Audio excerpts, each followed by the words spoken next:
ванҷах солҳост зери таъсири ҷараёнҳои тағйирёфтаи иқлими ҷаҳонӣ аст ва он дар ин раванди пурмоҷарову зиддият ва ба ҳам хӯрданҳои иқлимӣ аз ҷумла ҳарорат дар муборизаи пойдорӣ ё завол қарор дорад.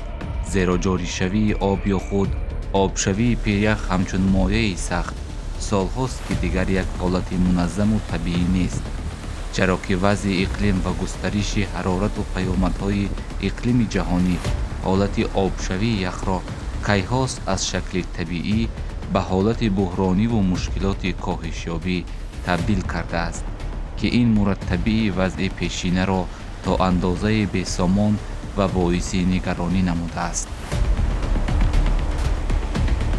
айнан чунин вазъ дар ванҷахи тоҷикистон гуфта мешавад. зикр меравад ки мушкилие аз таъсироти иқлимӣ бахусус болоравии ҳарорати глобалӣ аз дидгоҳи илм, технологияи муосиру моҳворавӣ, экспедитсияҳо, ахбори мавҷуда ва таҳлили коршиносон баръаъло дар Фанҷиях мушоҳида мешавад. пирях фечон қисми забонаи он ки дар баландии 2900 метр аст, хеле ҳам коҳиш ёфтааст. мисол агар як муқоиса кунем қисми болоии онро ва қисми поёнии онро, мисол харобшавӣ ё ки пастшавии сатҳи пиряхи феченко 90 метрро ташкил мекунад. 90 метр аз солҳои 33 ба поён фуромадааст. дар қисмати чапи пиряхи феченко пайраҳа буд. пайраҳӣ гӯё ки корвонсарое ки ба самти пиряхи феченко бор мебурд ва ин ҳаракате ки соли 2006-2007 ба вуқӯъ омад, гузаштани ин пайраҳро ғайриимкон кард, чунки ин ҳолат бори аввал мушоҳида мегардад дар таърихи омӯзиши пиряхи феченко. В 2019 году мы обследовали язык, сделали съемку, и когда начали подниматься наверх Феченко, оказалось, что тропы нет, все разрушено. И ледник вздыбился, он весь был изуродован, невозможно было пройти. Я вот не узнал этот маршрут, там я много ходил пешком, несколько экспедиций ходил. А это невозможно пройти, все сдыблено, все разрушено.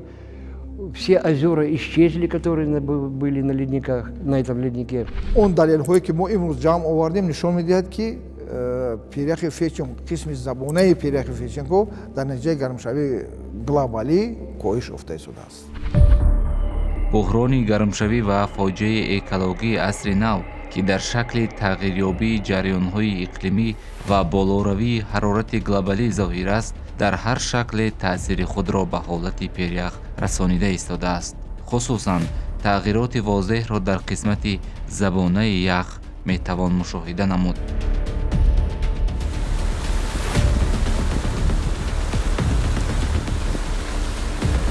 мушкилоти гармшавии глобалӣ ки қариб як аср аст ҷараён дорад, дар ин марҳила чандин омилҳо давра ба давра таъсири худро ба пирях расонидааст. мисоли ин таъсиргузориҳо ба амал омадани таркишҳои аз ҳад зиёд дар сатҳи пирях ва ҳамчунин пайдошавии кӯлҳои пиряхӣ гуфта мешавад.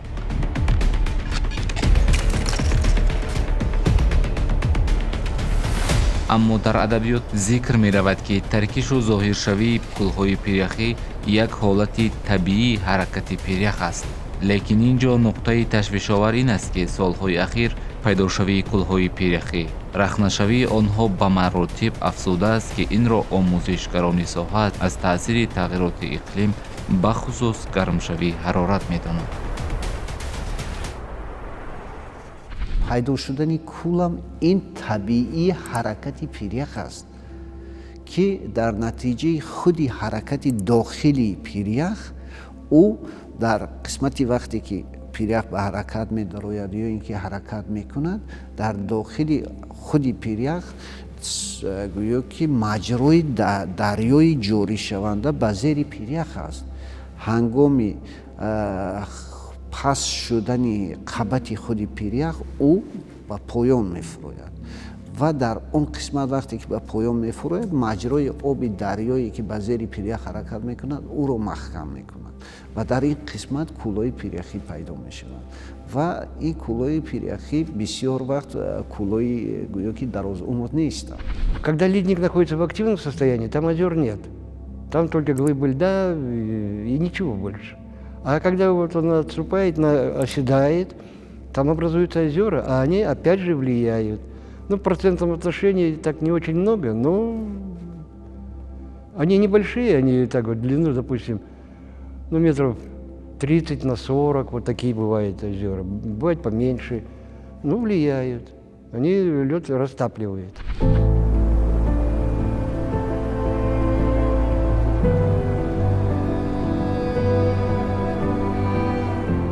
аз ҳад зиёд ҳаракат кардани як қисм ин метавонад ба вайроншавии системаи ҳамон яхбандӣ оварда расонад ва ях наметавонад ки мисол бо ҳамон маҷрӯи худ ҳаракат кунад.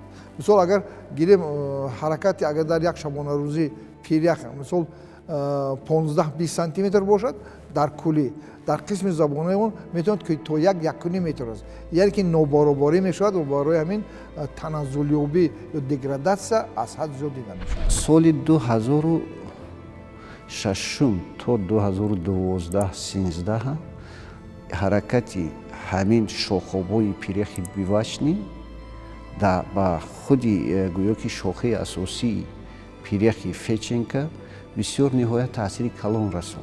Аллакай дар ин ҷо тағйирот дар сохтори худи пирях аз тарафи чапи он мушоҳида гардид.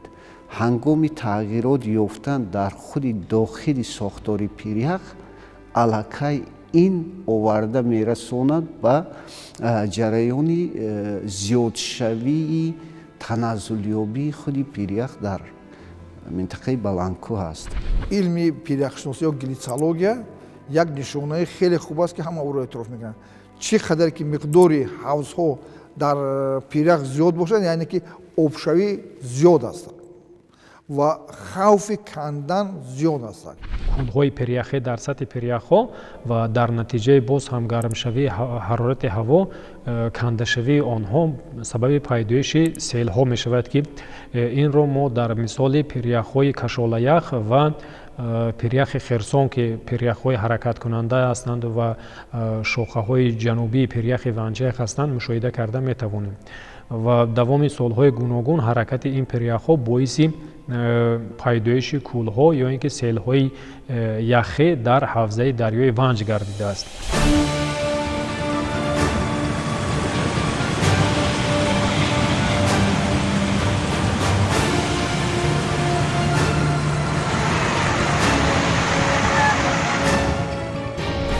боришоти хок ё тунбодҳои хокӣ ки тоҷикистонро дар мавсимҳои муайян ҳамасола фаро мегирад аз паёмади дигари ҷараёнҳои иқлимӣ болоравии ҳарорат гуфта мешавад.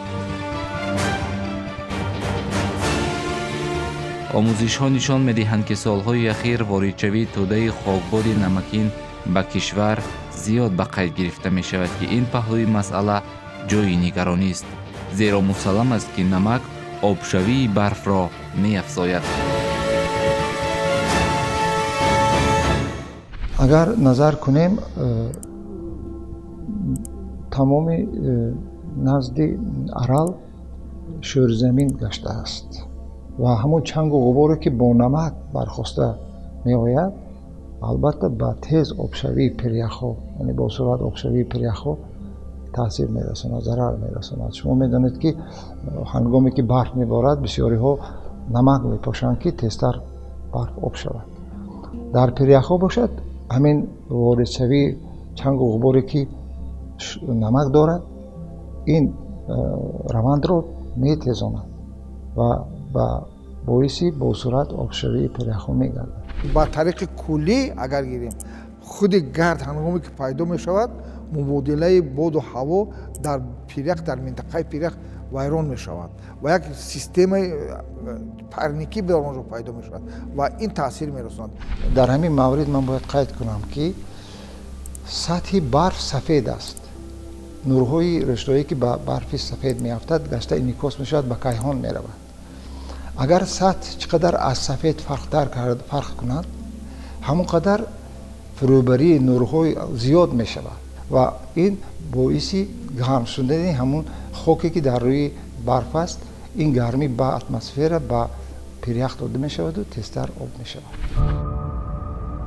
ванҷах ҳамчун яке аз бузургтарин пирях дар хушкӣ аз чанд дидгоҳ барои иқлими кишвар ва минтақа нақши муҳиму бориз дорад, бахусус дар таъмини мӯътадилии ҳарорат, сикли гирдгардиши об, обнокии дарёҳо ва чанд паҳлӯҳои махсуси дигар.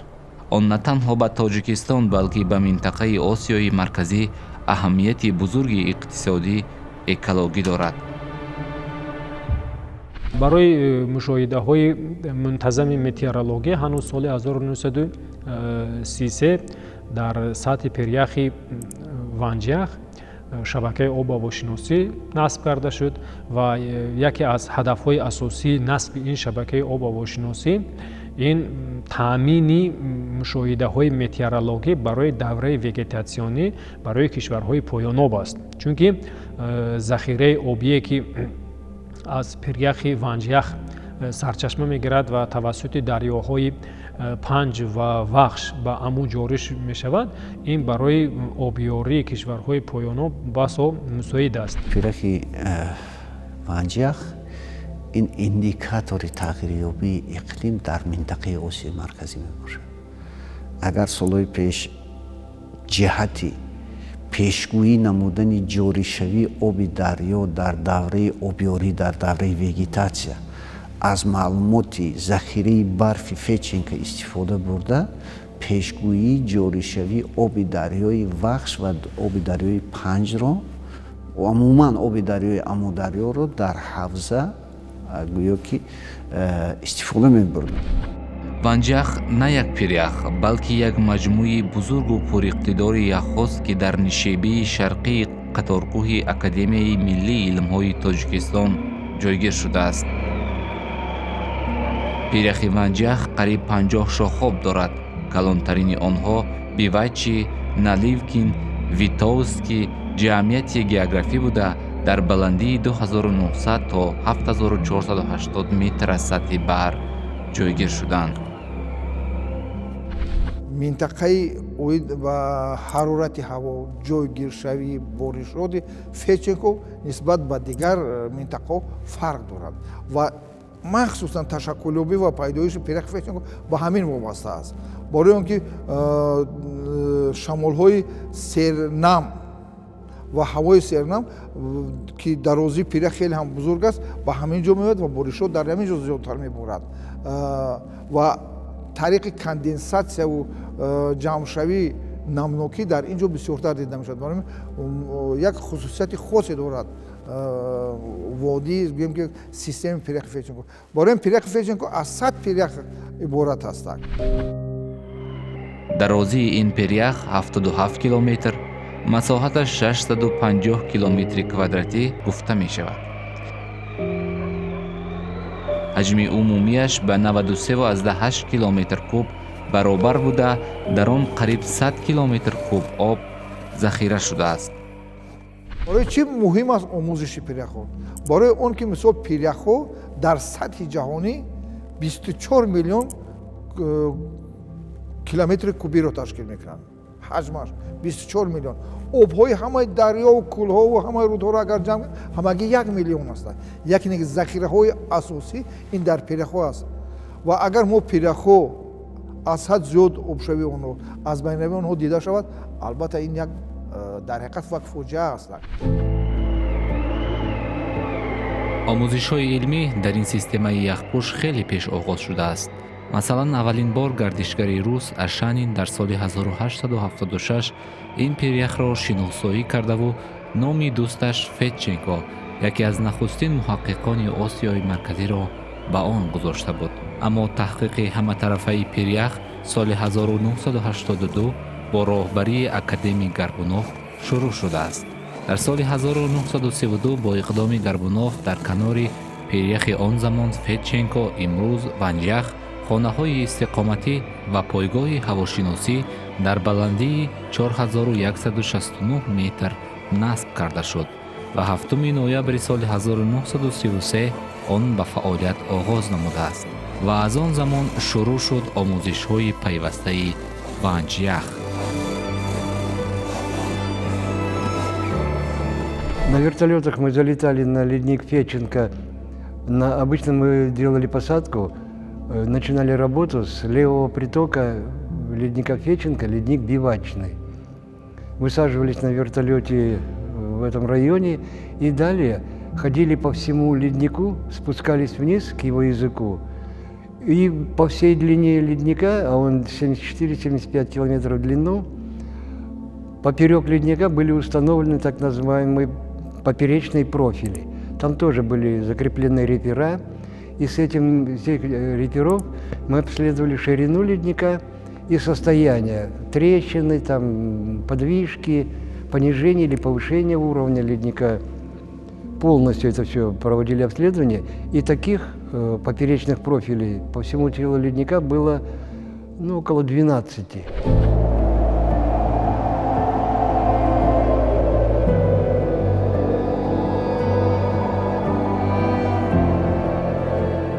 Климат 100% меняется. Очень сильные жаркие летние месяцы, очень жаркие.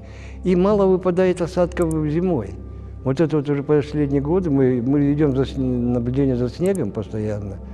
Ребята выезжают на снегосъемки в разные бассейны рек, промеры делают снега.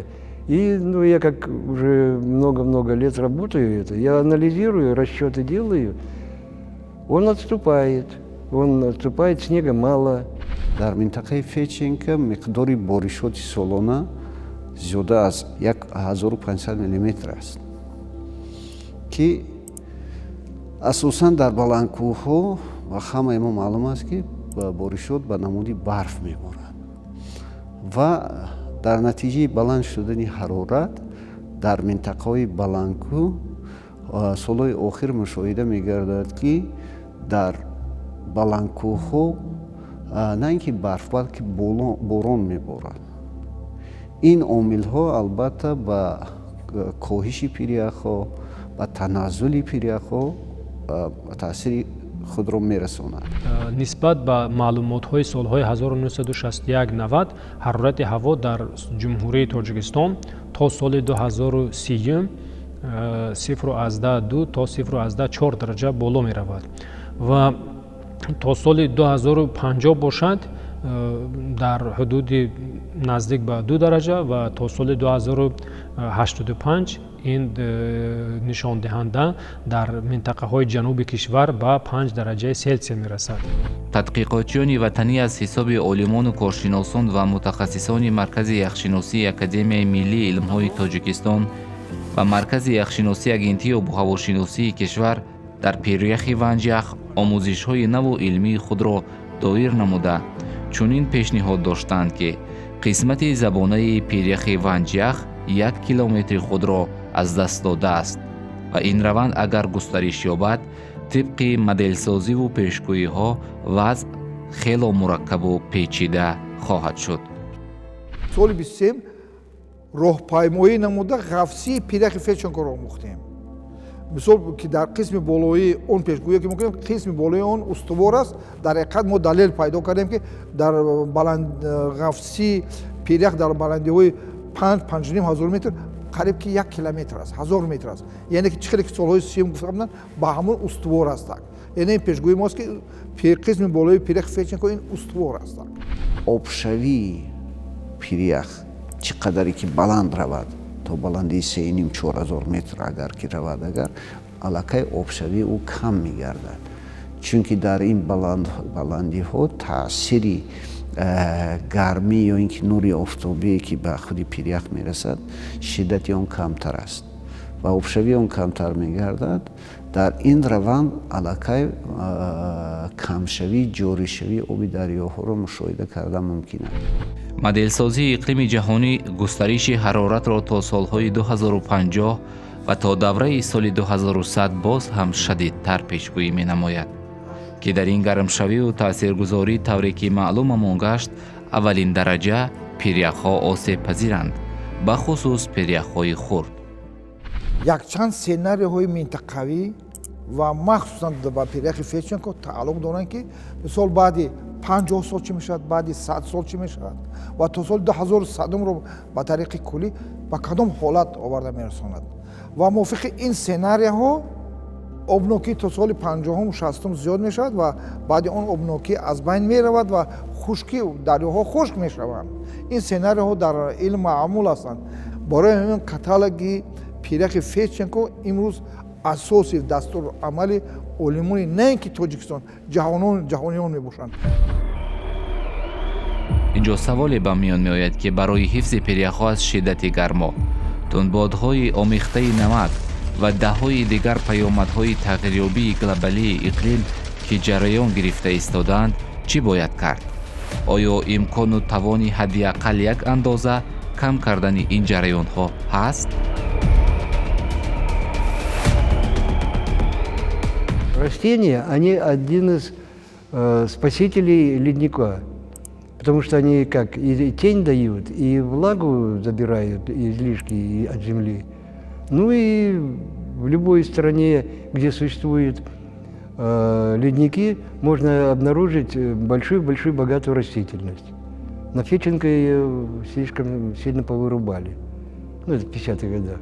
мисол мо ҳавои гарме ки аз поён тобистон меравад онҳоро нисбатан кам кунем. ин ба кадомро ин шинондани дарахтзорҳо дар пайроҳае ки ҷараёни гарм аз поён ба боло меравад, яъне ки дарахтзор кардан. дарахтзоркунӣ ин имконият медиҳад ки ҳам боришотро зиёд кунад, ҳам равиши ҷараёни ҳаворо гармро тобистон нигоҳ дорад. вале як чиз нуқтаи назарро қайд кардан дар кор ки пиряхҳои мо дар баландӣ мисол зиёда аз 2500-3000 метр воқеанд ва дар ин қисматҳо интихоб намудани намуди дарахтон, намуди бутазор ва ки ба иқлими он минтақа мувофиқ бошад хеле муҳим мебошад.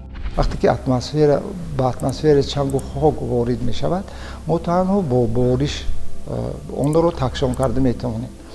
агар ҷангалҳои бузурги Бразилия, Россия, Австралия, Амазонка ва дигар кишварҳоро бинед, дар он ҷо нисфи рӯз борон аст, баъди нисфи рӯзӣ офтоб мешавад, ҳаво тоза аст.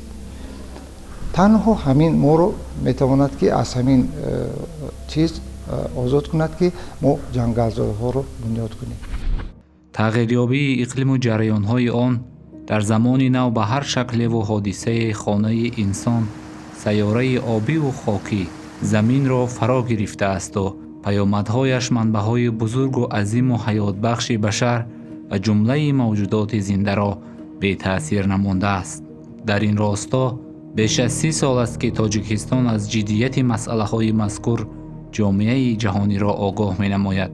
ин ҳама гӯшрас намудани ҷомеаи башар аз ҷониби ҷумҳурии Тоҷикистон дар шахсияти президенти мамлакат муҳтарам Эмомалӣ Раҳмон ҳамчун яке аз бузургтарин саромадони сиёсии ҷаҳон ва пешгору ҳамоҳангсози масъалаҳои экологӣ дар мисоли обу дастрасӣ ба он ва ҳифзи захираҳои об, пиряхҳо ва ҷиддияти масъала баҳри он аст ки имрӯз чун фурсат ҳаст даст ба кор бошему даст ба даст даври як андешаи созгор ба хотири ояндаи сабзу рушди устувор ва ба наслҳои баъдӣ мерос мондани табиати сабзу афзункору дорои неъматҳои бебаҳо амал кунем, чаро ки воқеан имрӯзҳо вазъи иқлими ҷаҳон, хусусан таъсир ба пиряхҳову таназзули онҳо дар кишварҳои сайёра аз ҷумла ҷумҳурии Тоҷикистон возеҳу рӯшан мушоҳида шуда истодааст. пас ки фурсат ҳаст, амал бояд кард. имрӯз захираҳои об зери таъсири ҷиддии тағйирёбии иқлим қарор доранд.